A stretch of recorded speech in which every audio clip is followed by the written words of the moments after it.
que se termine. ¿Asumo yo que es así o no? Sí, señor. Básicamente Bueno, eso siempre lo hace el profe Jason. dime. Básicamente eso de grabar la videoconferencia siempre la pone el profe Jason. Ah, ya, ok. Bueno, por mí no hay ningún problema. Listo. Bueno, entonces empezamos. Aquí alguien me está mandando un mensaje. Dame un momento. Claro, profe. Ah, ya. Me está escribiendo Jason que ya está grabando. Ok. Ujú. Bueno, entonces démosle inicio entonces a la videoconferencia, ¿te parece? Pues, ¿qué le digo yo, profe? Si espero de pronto unos 5 minuticos más a ver si alguien más se nos une. Pues a mí lo que me tiene preocupado es que pues, la idea es que sea más interactivo. Yo voy diciéndote cosas, voy diciendo cosas y a medida que van surgiendo dudas, pues simplemente damos la pausa y refuerzo, porque pues igual tenemos Ah, a veces listo, una profe. horita, ¿no? Bueno, Ajá. entonces voy a darte compartir pantalla. Aquí tengo la Listo, presentación. profe.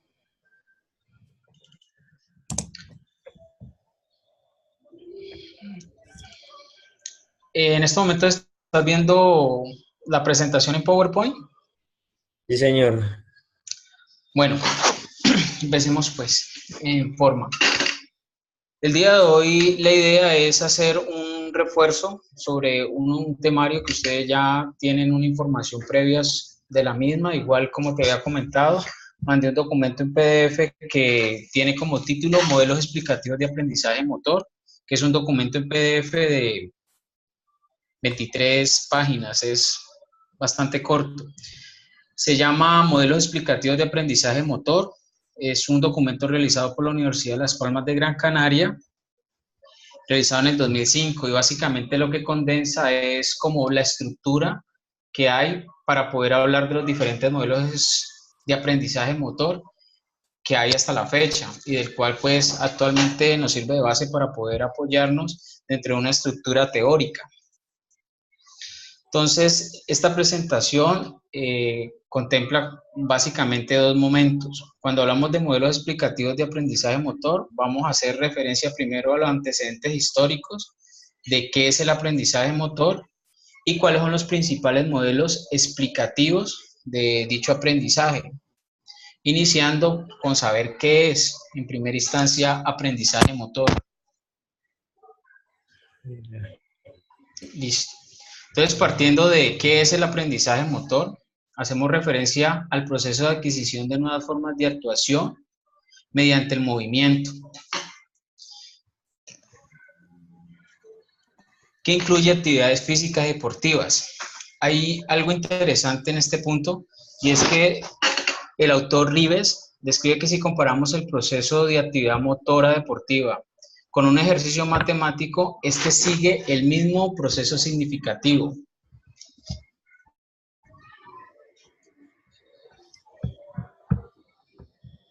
Hola, buenas noches, ¿cómo están muchachos? Bien, profe, ¿y usted?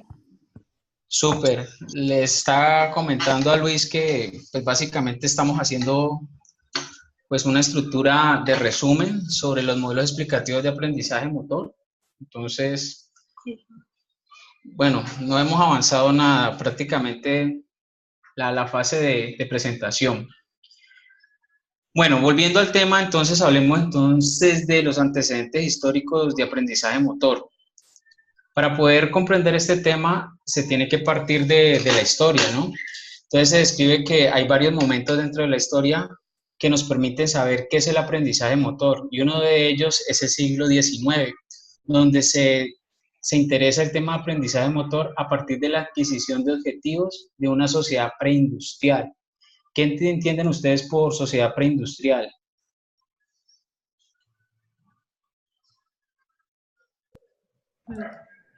Una sociedad que se está preparando o que se le está como Apenas desarrollándose.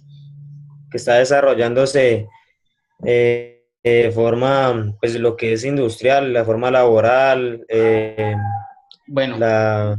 por esa línea es. Entonces, cuando hablamos del aprendizaje motor, los eruditos de esa época se empiezan a interesar con el tema, pero cuando hablamos de la sociedad preindustrial hace referencia a esto precisamente, a las formas de llamémoslo así, medios de transformación que existían en el momento antes de la revolución industrial. Entonces, el tema de aprendizaje motor estaba más enfocado es cómo tratar de saber que estos personajes de esta historia pues puedan producir más cosas. Un ejemplo, cómo pelar gallinas más rápido. Estamos hablando antes de la revolución industrial, antes de que entrara en forma el tema de las máquinas. Entonces, esa adquisición de objetivos dentro del aprendizaje motor estaba apuntado era como a eso. Más que el tema de educación física, deporte, estaba más enfocado es cómo producir algo más rápido.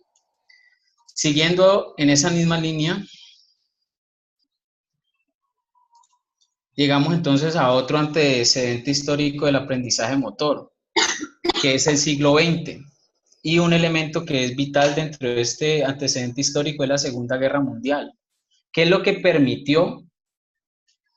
¿Qué es lo que permitió que los eruditos del tema en ese entonces se interesaran por el tema de aprendizaje motor? Y es que supuso un impulso considerable en el estudio de habilidades perceptivo-motrices por la selección y adiestramiento de pilotos y entrenamiento rápido operarios del sistema de armamento. ¿Entienden lo que les estoy tratando de decir allí?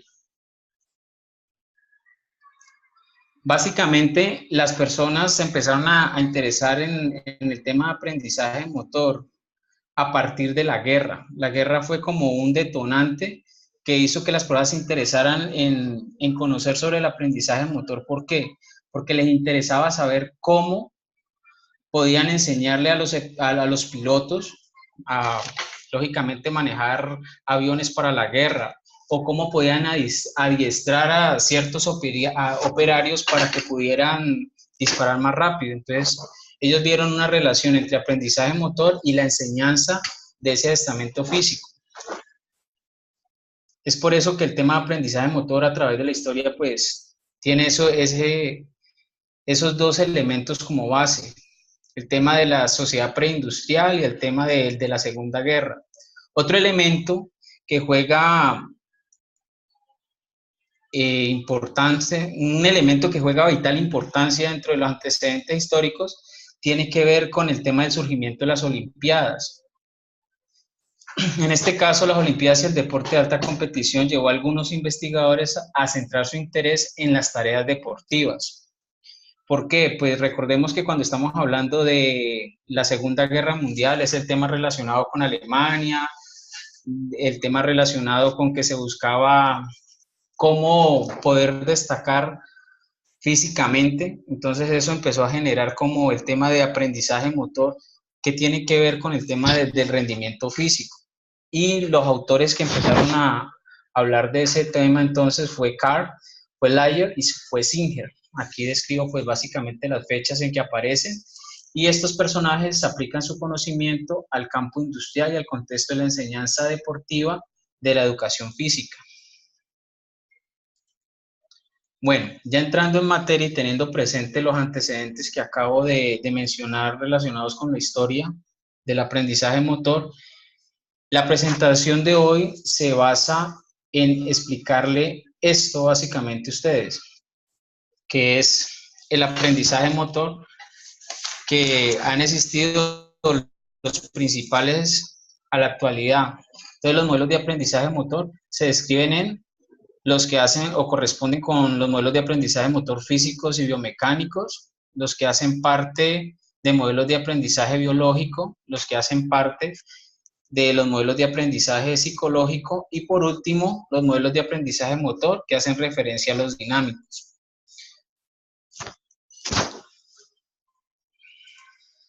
Entonces, teniendo en cuenta esto, los modelos de aprendizaje motor, el primero, que son los modelos físicos y biomecánicos. Permítame un segundo por acá. Listo. Acá.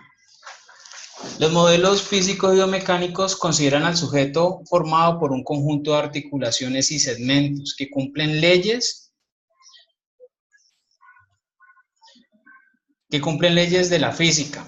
Cuando hablo de su restricción, es que cada modelo de aprendizaje, los que les voy a mencionar ahora, aunque describen de una manera muy larga cierta información, se quedan cortos en otros. Y cuando se quedan cortos en ciertos elementos, ahí es cuando yo describo la palabra restricción. Entonces, cuando hablamos de los modelos físicos y biomecánicos, su restricción radica en que el análisis del aprendizaje solo puede apoyarse en aspectos biomecánicos, pero no puede ser sustituido por ellos, porque aprender implica el establecimiento de nuevas relaciones cuando se realiza este proceso. Desde esta perspectiva de la biomecánica se puede comprender cómo determinadas características favorecen o limitan el aprendizaje.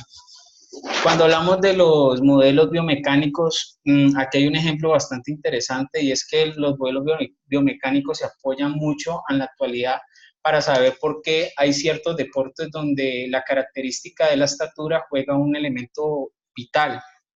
No sé si ustedes han tenido en cuenta las personas que son extremadamente altas, cómo es su desplazamiento. Valeria, ¿qué me puedes decir de eso?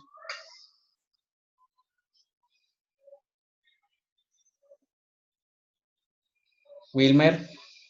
El desplazamiento es como más lento, es más como más en bloque. Ellos como más sí, en bloque, o sea, es como un movimiento, como diría yo que es como un poco como más torpe.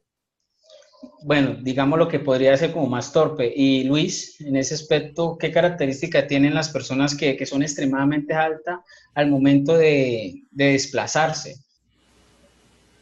¿Qué has notado ahí?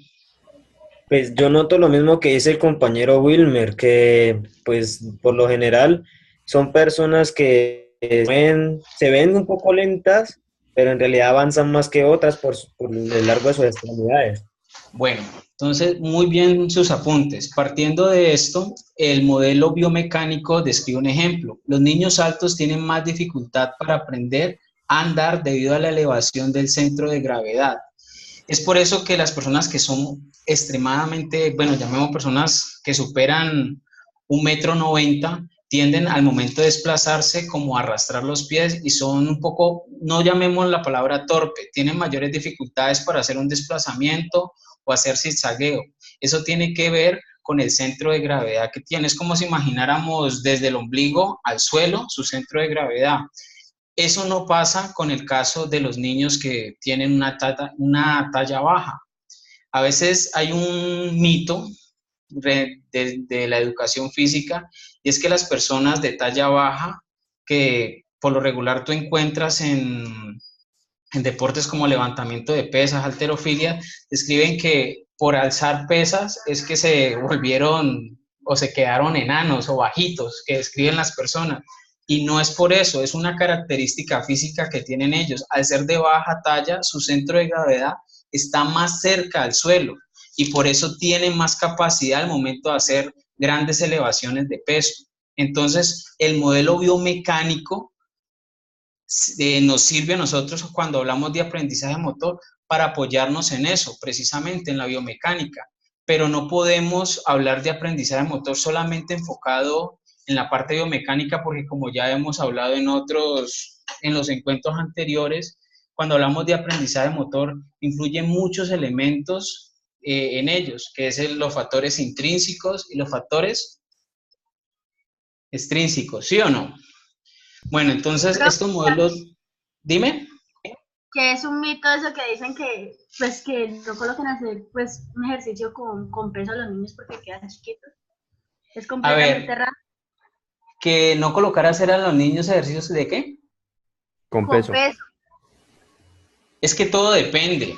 Hay varios documentos bastante interesantes donde colocan a hacer niños levantamiento, los que se dedican al tema de la halterofilia, documentos científicos que a partir de los 12 años los niños, si tienen una persona idónea que los oriente sobre este tema, teniendo en cuenta la correcta postura, la biomecánica del ejercicio y del movimiento, los niños no tienen por qué tener una deficiencia dentro de su proceso de crecimiento. Pero si hay, por el contrario, una persona que no está preparada, que no es idónea en el tema puede generarle en el niño una cifosis, una lordosis, una escoliosis. Entonces, en fin, hay una cantidad de cosas que puede generarle al niño. Es por eso importante que la persona que esté al frente de, pues de estos personajes que se dedican a este deporte, pues tenga la información suficiente y se apoye en elementos científicos. Bueno, haciendo el cierre aquí entonces sobre los modelos biomecánicos, ¿les quedó claro sobre cuál es el enfoque que ellos defienden y en qué de pronto se quedan un poco? Pues, claro queda que a la hora de que nos vamos a basar del modelo de aprendizaje motor en los físicos y mecánicos, es tener en cuenta que su punto de gravedad, entre más bajo esté, mejor va a ser el equilibrio y el movimiento del ser, del niño. Sí, eso Y es entre más correcto. alto esté, va a ser un poco más dificultoso. Pero tengamos presente entonces que los modelos físico-biomecánicos consideran al sujeto, a la persona, como formado por un conjunto de articulaciones y segmentos que cumplen las leyes de la física. Eso es el modelo físico y biomecánico. ¿En qué Movimiento. se, en qué se queda o cuál es el elemento que hace que este modelo físico y biomecánico esté como tan limitado? Y es que no tiene en cuenta otros elementos que nosotros ya conocemos que se tienen que hablar al momento de describir el tema de aprendizaje motor, y son los factores que intrínsecos y Intrínsecos y extrínsecos. extrínsecos. Entonces, por eso hablamos de que hay una restricción en ese modelo llamado biomecánico. Bueno, entonces pasemos al segundo modelo, que son los modelos biológicos. Los modelos biológicos, dentro de estos modelos encontramos 4 modelos más, que pues, básicamente de manera muy resumida voy a tocarlos. Es el modelo antropométrico o anatómico, que hace parte del modelo biológico. Hablamos del modelo de aprendizaje biológico evolutivo o maduracional, el modelo energético o fisiológico y por último el modelo de control motor. Todos estos 4 obedecen al modelo biológico. Entonces, como les describía, permítanme un segundo.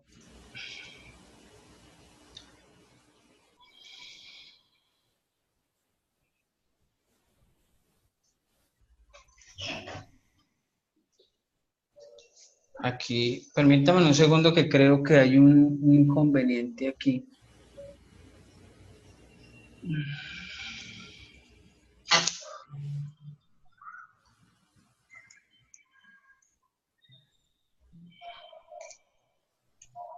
¿Cómo de...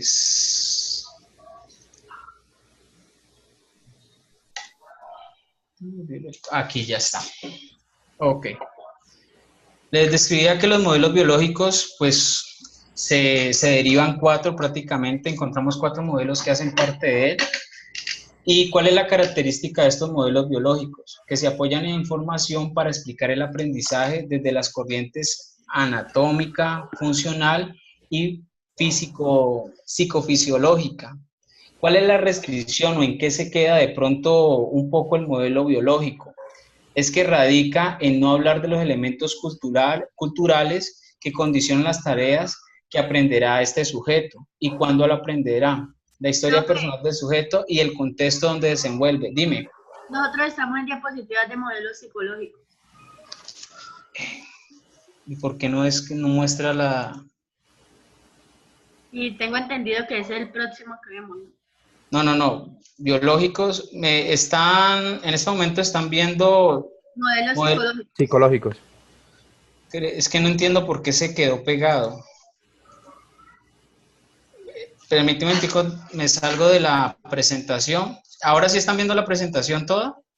Estamos viendo por modelos psicológicos. Modelos psicológicos. Pero tan raro, porque si yo ya estoy... Dame un segundito, entonces vuelvo y retomo a ver. Tranquilo.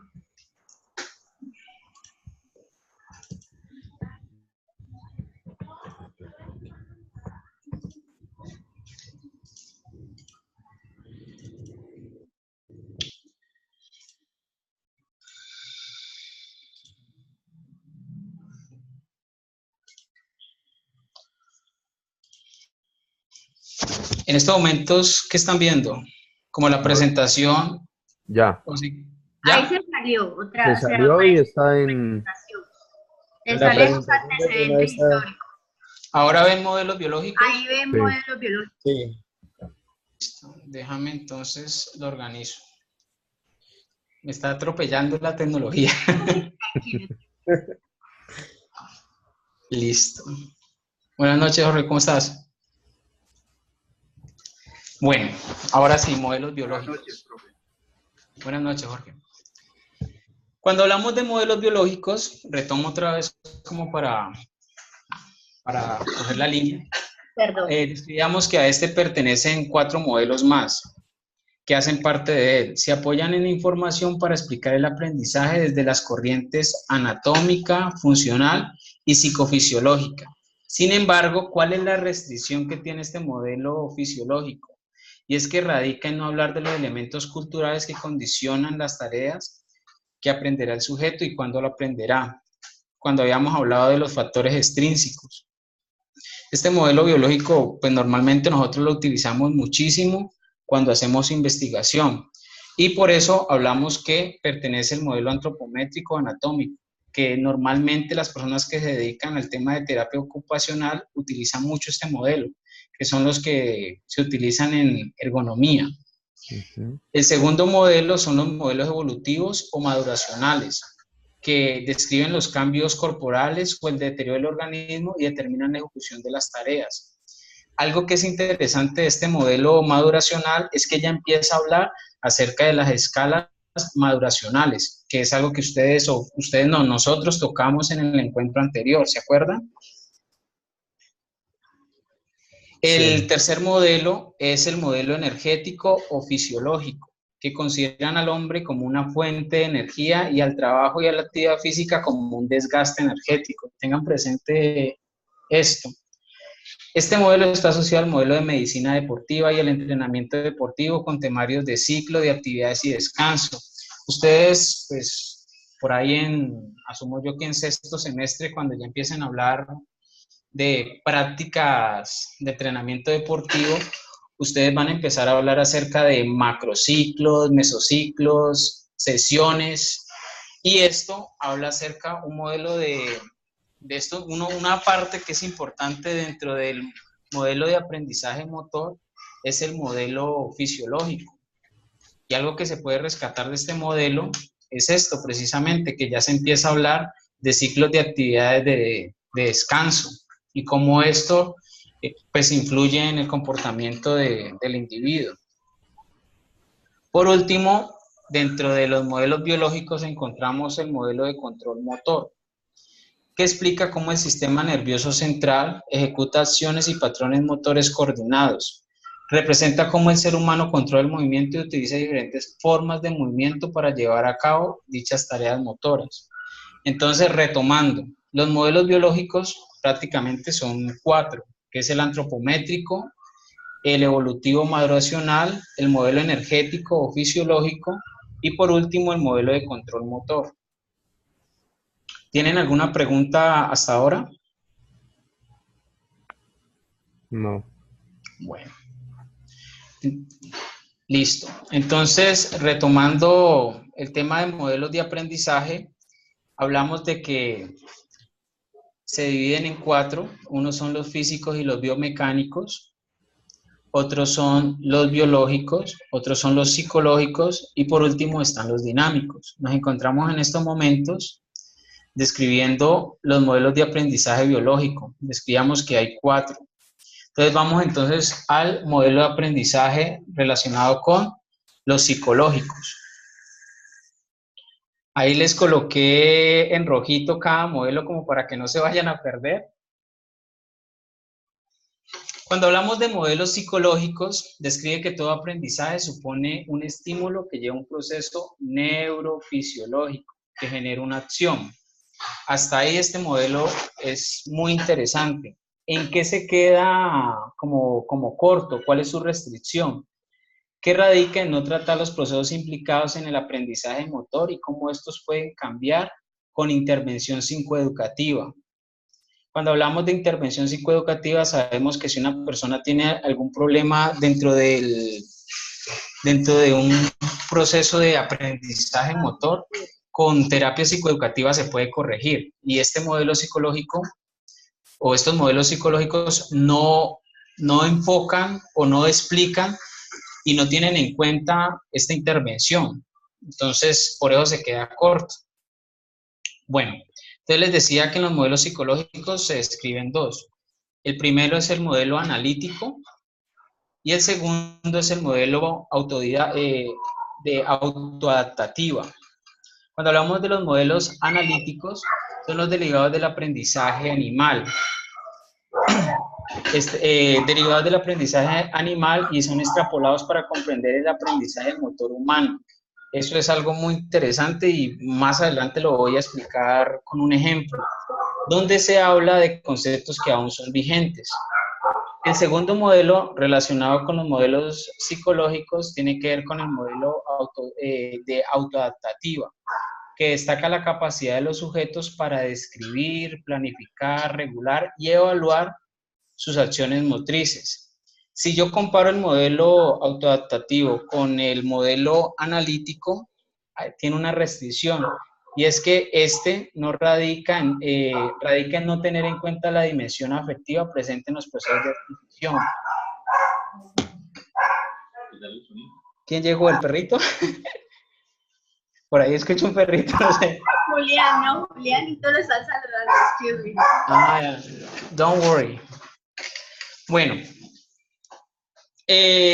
Jorge, ¿qué me puedes decir acerca o qué has entendido sobre el modelo analítico asociacionista?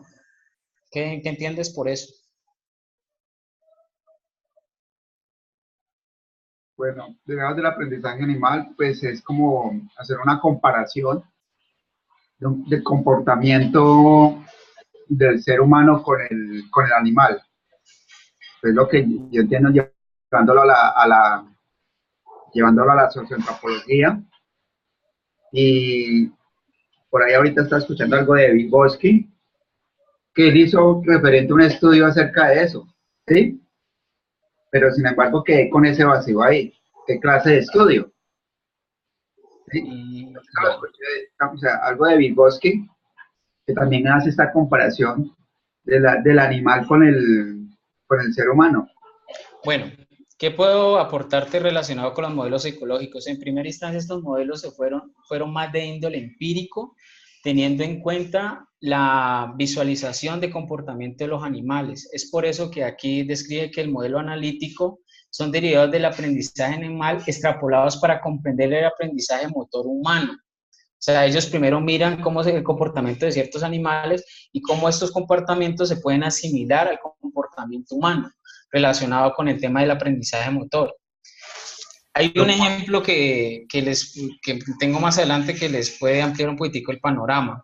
Entonces, bueno, retomando, estos modelos psicológicos se dirían en dos, modelos analíticos y modelos de autoadaptativos.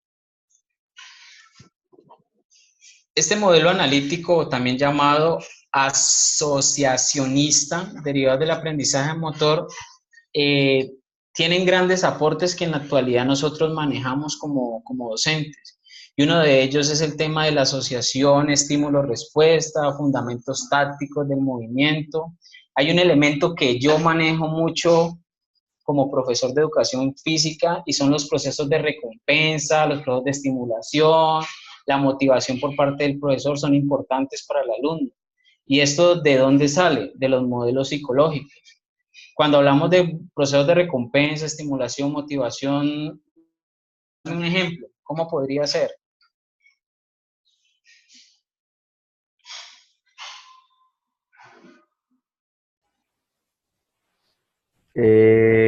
Proceso de recompensa, por ejemplo, cuando se manda a hacer una actividad y si no la hace, pues se le coloca algo como de castigo. Y si lo hace bien, pues se le da como algo de recompensa en un ejercicio que se realiza. Desde mi realidad, los procesos de recompensa, está bien lo que acabas de decir. Cuando hablamos de modelos psicológicos y un tema que todavía se maneja son los modelos de recompensa o estimulación o motivación, es un ejemplo. ¿Se acuerdan? No sé si lo tienen presente, el encuentro número 1, cuando yo empecé a hacerle preguntas al azar a alguien, y un ejemplo, Valeria me respondió bien, y yo, ay, Valeria, muy bien tu aporte. Y yo intencionalmente saqué la hoja de asistencia y coloqué un chulito de positivo para que todos en ese momento al público de que mira, una persona que participa en clase tiene un elemento positivo. Y eso fue lo que... Cuando uno de docente de educación, pues a la primera infancia las caritas felices en la manito, los stickers. Exactamente. Esas estrategias pedagógicas que manejamos con los niños no vienen del azar, eso viene de modelos psicológicos. Que muy bien, Valeria, por tu aporte, felicitaciones. Todos denle un aplauso a la niña Valeria y todo el mundo, bravo. Eso viene de los modelos psicológicos que hablan acerca de eso, de procesos de recompensa, de estimulación, de motivación por parte del profesor.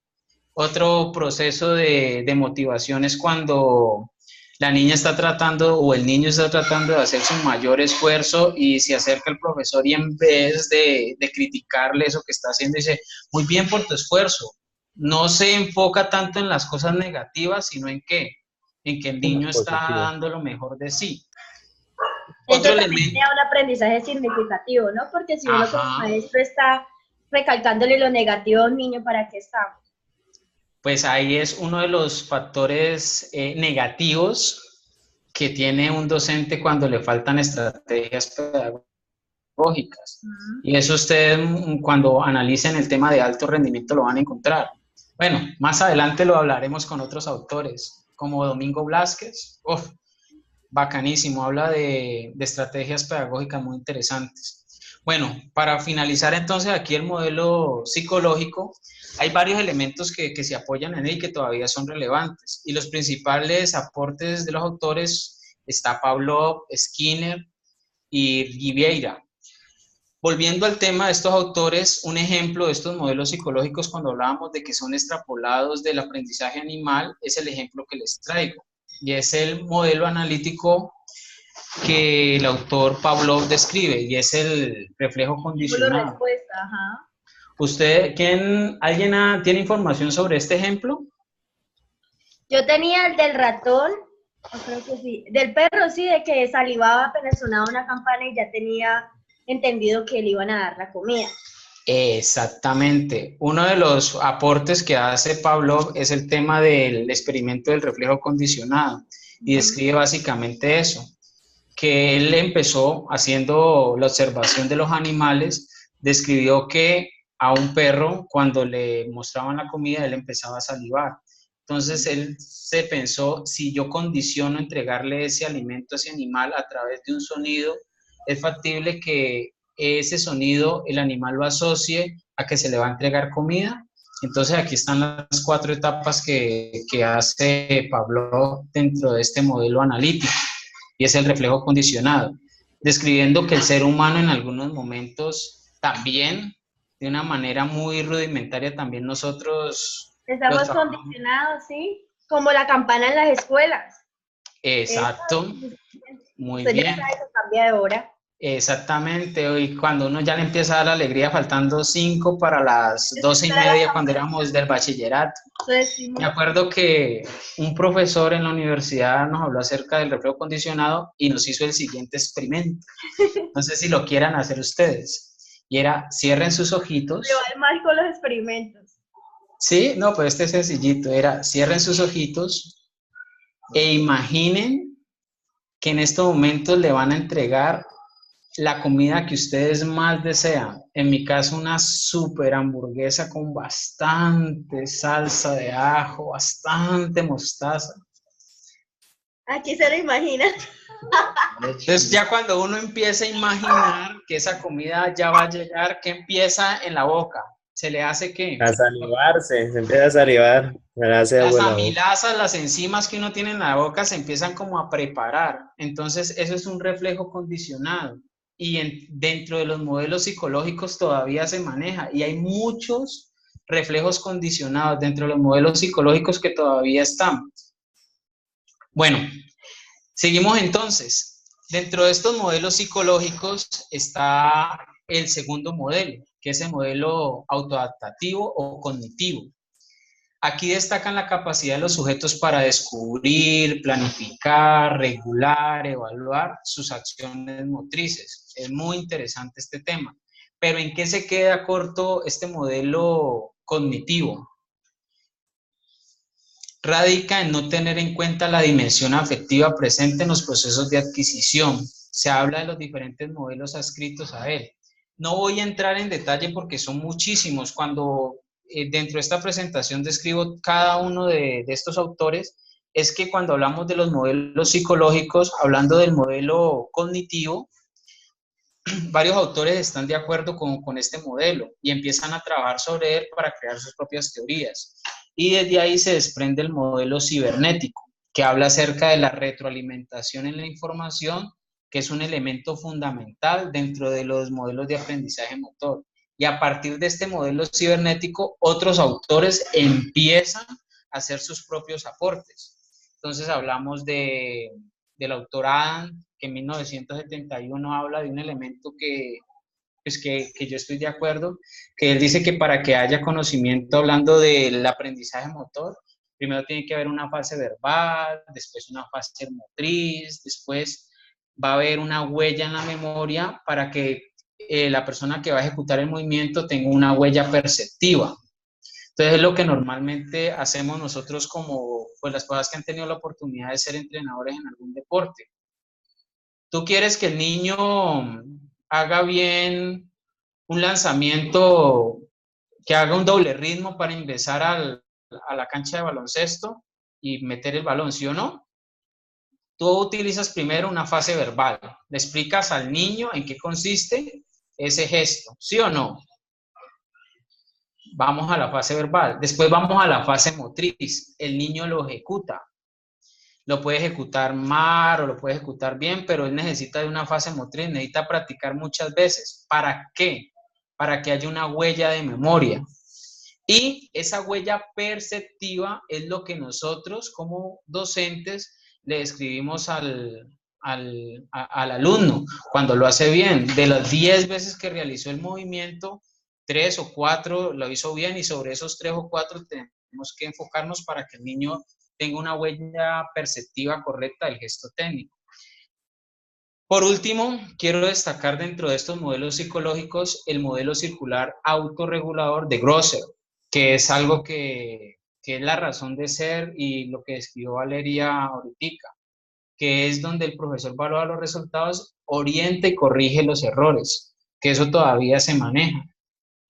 Si hay un profesor que constantemente está corrigiendo errores, que eso normalmente siempre lo vamos a hacer, tenemos que tener mucho tacto y tener una fibra muy sensible al momento de utilizar las palabras para hacer esas correcciones. ¿Hasta ahí vamos bien? ¿Sí? Sí, vamos bien, profe. Listo, entonces retomamos pues para cerrar aquí con los modelos psicológicos. Entonces hablamos de modelos psicológicos y hablamos de dos modelos. ¿Listo? ¿Cuáles son esos dos modelos? El analítico y el autoadaptativo. Cuando hablamos de los modelos autoadaptativos, hablamos de todos estos que están acá, que actualmente se siguen manejando, pero que básicamente la restricción o en que se queda corto este modelo es que no tiene en cuenta la dimensión afectiva de ese ser que está haciendo un aprendizaje motor. Bueno, entonces vamos al otro modelo, que es el modelo dinámico. ¿Listo? Cuando hablamos de los modelos dinámicos, voy a colocar esta parte acá. Los modelos dinámicos o defensores de la teoría ecológica, estos autores no tienen en cuenta todo lo que han descrito los anteriores modelos. Entonces, estos autores rechazan que las acciones humanas están mediadas por procesos cognitivos e insisten en que el aprendizaje motor es un progresivo dominio de la interacción constante con el medio en que el sujeto se desenvuelve. Ahí es donde se llama mucho la atención porque ellos describen algo que hace parte de los factores extrínsecos, pero la parte intrínseca la dejan por fuera. Entonces ahí es donde uno dice, bueno, entonces de todos los modelos que acabamos de hablar, ¿cuál vendría siendo el mejor? ¿O cuáles ustedes consideran es el mejor? Jorge.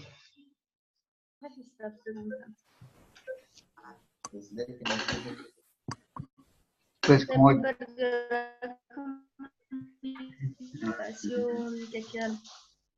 ¿cuál es el mejor dentro de los? Mientras llegó y se me cayó el internet. No, pues yo pienso que pues, por lo que lo entiendo, el dinámico. Dinámico. Bueno, le lanzo la pregunta a todos. Hemos hablado de varios modelos de aprendizaje, ¿sí o no? Hablamos de los modelos físicos o biomecánicos, que son unos, los modelos biológicos, los modelos psicológicos y los modelos dinámicos. Desde la información que acabamos de socializar, ¿cuáles consideran ustedes es el mejor modelo de aprendizaje? El psicológico, depende con quién esté. O sea, dependiente con con los niños que uno maneje.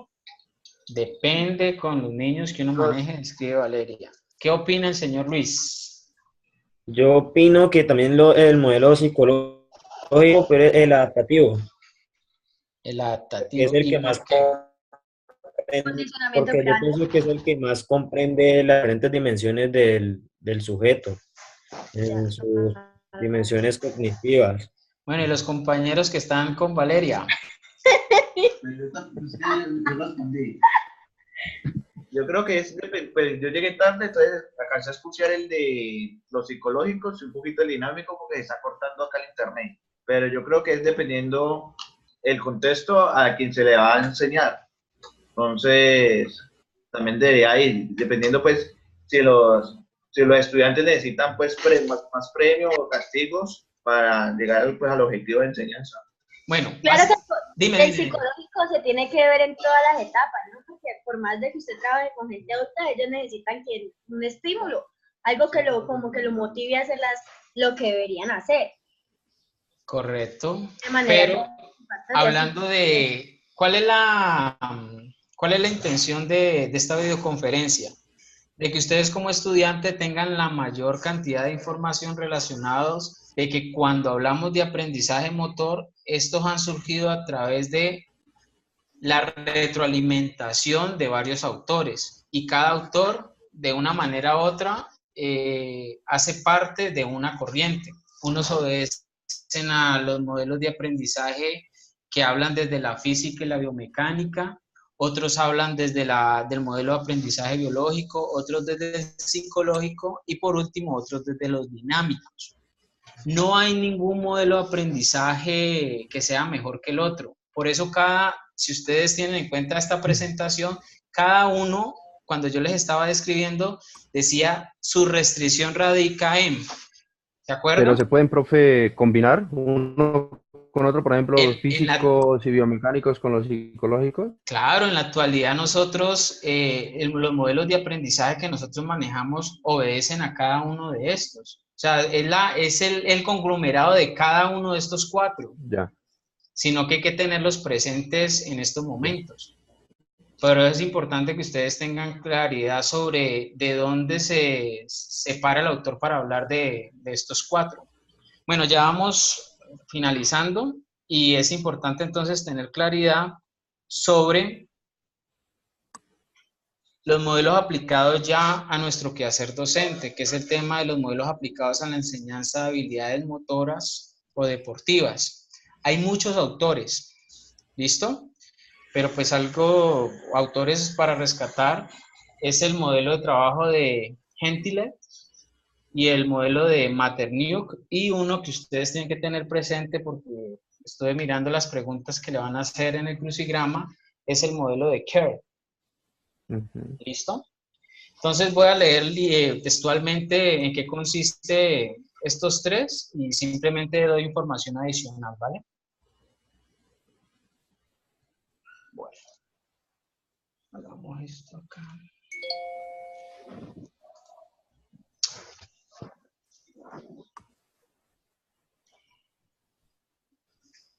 Modelo de trabajo de Gentilet. Hay dos momentos para el aprendizaje motor. Él describe que son dos momentos como tal. Uno es donde el sujeto capta la idea de movimiento y el objetivo, y el segundo, el sujeto fijará y diversificará la respuesta motriz para hacerlo. Es por ello que el profesor debe comunicarse con el sujeto dándole información suplementaria, guiar la práctica y estructurar las condiciones ambientales para el aprendizaje. ¿Qué es lo que trata de decir el autor con este tipo de modelo? Que el docente constantemente tiene que convertirse en un agente que esté retroalimentando ese alumno que está generando un gesto técnico o un gesto motor. Eso es lo que describe básicamente este modelo de trabajo. Otro modelo de trabajo que realiza Materniuk es el que creó en 1976, que habla de del modelo de consideraciones prácticas. ¿En qué consiste esto? Describe que el profesor puede ayudar a evaluar el objetivo retroalimentándolo para favorecer la atención selectiva y apoyar la selección de habilidades. El sujeto que aprende activa una serie de procesos cognitivos. Entonces describe que hay una memoria inmediata en relación al objetivo y el movimiento y la formulación de la planeación de acciones concretas. Un ejemplo que describe este autor, a modo de ejemplo, es el jugador cuando está en el tema del deporte fútbol, cuando espera el balón para tirar a gol. Él describe que ahí es donde se encuentran todo este tipo de informaciones. El sujeto que está aprendiendo tiene que tener que, escríbanme ustedes. Wilmer, ¿quién le gusta el fútbol para que apoye a partir de esa información?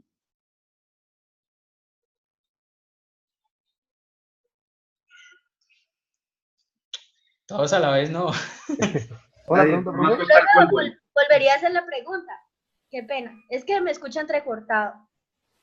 A ver, hay un modelo que es el modelo de Materniuk, Ajá. que él lo creó en 1976 y él describe, el profesor puede ayudar a evaluar el objetivo, retroalimentándolo para favorecer la atención selectiva y apoyar la selección de habilidades. El sujeto que aprende activa una serie de procesos cognitivos. ¿Cuáles son los procesos cognitivos? La memoria inmediata en relación al objeto, el movimiento, la formulación del plan de acción y las acciones concretas. Entonces, a modo de ejemplo, el autor describe el jugador de fútbol cuando espera el balón. Entonces, la pregunta era, ¿cómo describo eso que está diciendo el autor? El sujeto que aprende activa una serie de procesos cognitivos, memoria inmediata en relación al objeto. Entonces, ¿qué vendría haciendo? ¿Qué es lo primero que hace el autor? El sujeto, perdón. Esperar el balón, ¿sí o no?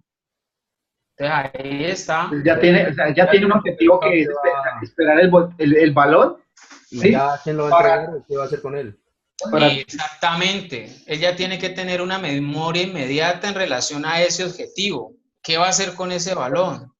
Es posible que la persona que esté atrás me lo vaya a quitar, entonces me acerco yo al balón, hago una finta, yo qué sé, una serie de cosas. Entonces hay una memoria inmediata en relación a ese objetivo. ¿Y en relación a qué? Al movimiento, ese móvil con qué velocidad viene. Y por último, se genera ¿qué? Una formulación del plan de acción, de acciones concretas. Ese sujeto, ¿qué va a hacer con ese balón? Entonces, eso es en síntesis lo que describe este modelo.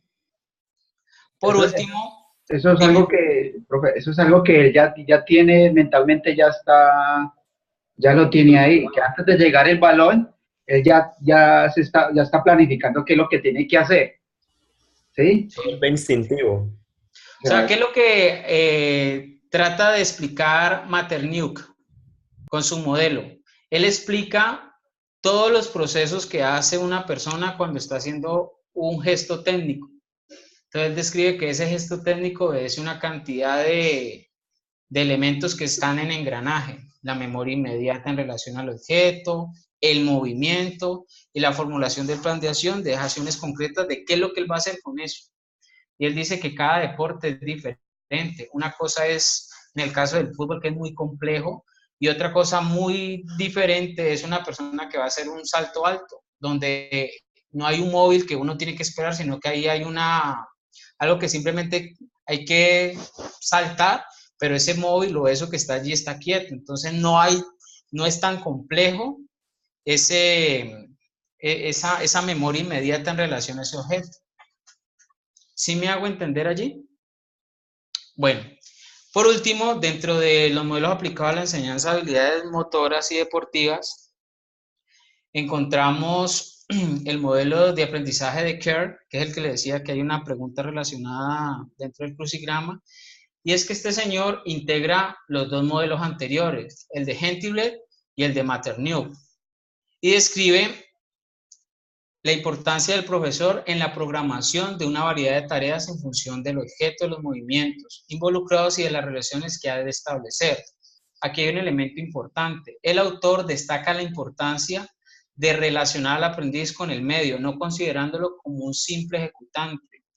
O sea, no es una persona que yo soy el profesor, Jorge es el aprendiz y yo simplemente lo meto a jugar fútbol 10 minutos porque yo sé que Jorge en esos 10 minutos él sabe pasar muy bien el centro. No, él describe que ese aprendiz no simplemente es un ejecutante, es una persona que puede aportar dentro del proceso de aprendizaje. Entonces es algo que todavía o en la actualidad siempre se maneja. Es cuando uno como profesor le dice a su estudiante, bueno, yo te voy a mandar a hacer esto en el campo de juego. ¿Tú qué opinión te merece eso? ¿Consideras que lo puedes hacer, no? Entonces, eso es básicamente lo que describe el modelo de enseñanza de aprendizaje motor de Kerr, que tiene en cuenta los dos elementos, los dos modelos anteriores, y él describe ese gran aporte, ¿no?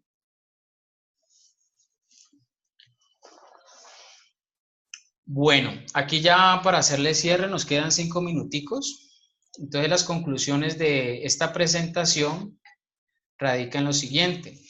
Los anteriores modelos analizados contribuyen a un mejor conocimiento del proceso de aprendizaje, aunque cada uno de ellos de una manera u otra son restrictivos, debido a que un modelo de aprendizaje motor debe responder a varios planteamientos.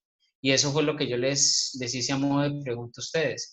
¿De qué manera adquieren los alumnos sus competencias para moverse? Hay algunos que responden a eso y hay otros que no lo responden. ¿Cómo cambia el proceso de adquisición motriz según la edad?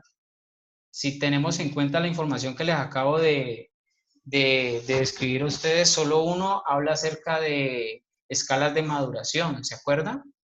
Y los otros no. Entonces ahí es donde cada modelo empieza como a quedar corto en relación a lo que actualmente tenemos en cuenta para hablar de aprendizaje motor. ¿Qué papel juegan los profesores en la información que entregan a sus alumnos? Que es muy importante. Lo que describía Valeria, la importancia de reforzar la situación que está viviendo el estudiante, ¿no? Si el estudiante responde de una manera positiva frente a un movimiento, un gesto, pues reforzar eso con una respuesta positiva. Pero si el estudiante se equivoca y yo en vez de tratar de darle una información que lo saque de ese bache de estrés, le digo, no, pues que usted es muy torpe, usted definitivamente, usted para el baloncesto no sirve, usted más bien dedíquese al ajedrez. Pues estoy simplemente generándole en ese estudiante, ¿qué? Inseguridades, la parte afectiva, le bajo la autoestima, en fin, hago una cantidad de cosas negativas. Entonces, cada modelo, desde su percepción, da unos aportes a lo que nosotros actualmente conocemos como modelos de aprendizaje motor. ¿Listo, muchachos? Bueno, aquí voy a darle unos tips. Jorge, Wilmer, ¿de qué se trató el tema? ¿Hoy de qué hablamos?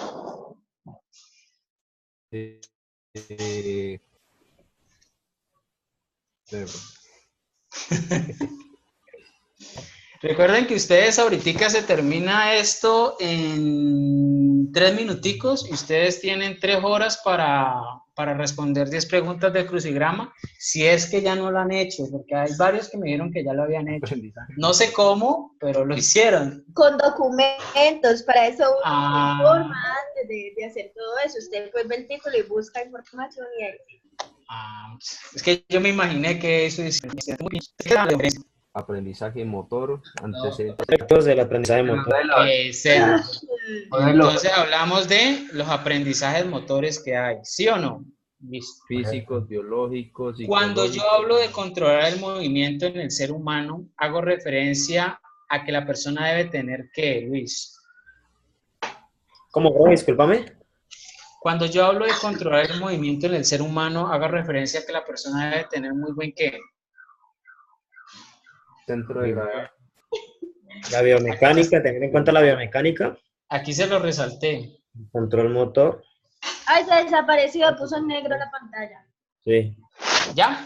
Control Ya. motor. Control motor. Eso sí es algo que de pronto pues está inmerso en sí la información, pero hablamos del tema de control motor.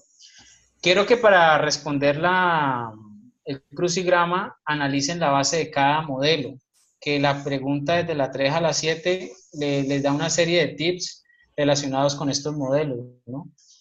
Porque se supone que la presentación de hoy ustedes tenían que haber leído un documento en PDF que yo se los mandé y simplemente lo que estamos haciendo aquí es como un recorderis o un refuerzo. Yo asumo que lo leyeron. Y analicen a los autores que hacen referencia a los modelos aplicados a la enseñanza de habilidades motoras, pues les acabé de mencionar 3. Hay una pregunta relacionada con alguno de ellos, entonces El GER, sí. Y no sé, ahí qué más queda, ya finalización, dudas, inquietudes. Bueno, la obra de teatro, hay que involucrar a los autores, ¿o no? Ay, profe, yo le iba a preguntar, pero saliéndonos un poco del contexto. Dime. Nosotros estamos reunidos para hacer la obra de teatro del sábado. No hemos encontrado nada de Daniel Calmes, o sea, encontramos pero muy poco. Uno tiene que involucrar los 2 autores o simplemente... Sí, involucrarlos, no sé, hagan una parodia. Ustedes ese día me mataron mi vena de trovador, pero ustedes a modo de ejemplo pueden hacer la información que encontraron de él. Mi grupo ya no quiere trovar. No sé, ustedes pueden hacer una parodia. Me comentaba la profesora Catrín que un grupo, no sé, hay un programa que se llama El Lavadero, una cosa así. Bueno, una parodia de chismes. Y que ellos empezaron a través de esa parodia de chismes, cada estudiante hizo pues un personaje de estos y empezó a hablar de temas de hemos encontrado al autor Vygotsky en tal parte y empezaron a dar información relevante sobre ese autor a partir de supuestamente un chisme. Ustedes pueden hacer una obra de teatro, lo que ustedes quieran con la información que encuentren. Recuerden que también hay una presentación que pues está allí en la plataforma y a partir de ahí pues pueden encontrar un poquitico más, ¿no? En YouTube hay mucha información, videos. Yo no he podido entender ese Daniel. No, en Bueno, serio. chicos, volviendo al tema, ¿hay algo, dudas, inquietudes? ¿Ninguna? Ve, ¿vas a hablar con Jonathan? Jorge, ¿tiene algo inquieto? No, Jorge ya cerró. Bueno, muchachos, de todos modos, esta información, si gustan, se las puedo mandar al foro, ¿les parece? Sí, pero bueno. Sí, Listo, pero... muchachos. Voy a iniciar entonces con el otro grupo. Les deseo una feliz noche. Muchas gracias por su atención, ¿vale? Igualmente. Nos vemos mañana. Mañana. Mañana. Ah, bueno, ¿Usted no va al sábado. conversatorio? Voy a tratar. Que yo vivo por Uy, acá, por la profe, 14 de uy, Calima. profe, los veo mal a todos. 14 Calima, muy lejos. Si yo Bueno, hago muchachos, el tirado mi jardín. nos vemos, chicos. Hasta luego. Chao, profe, hasta luego.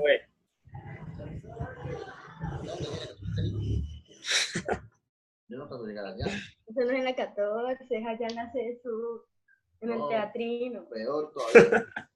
Cállese, que lo están escuchando.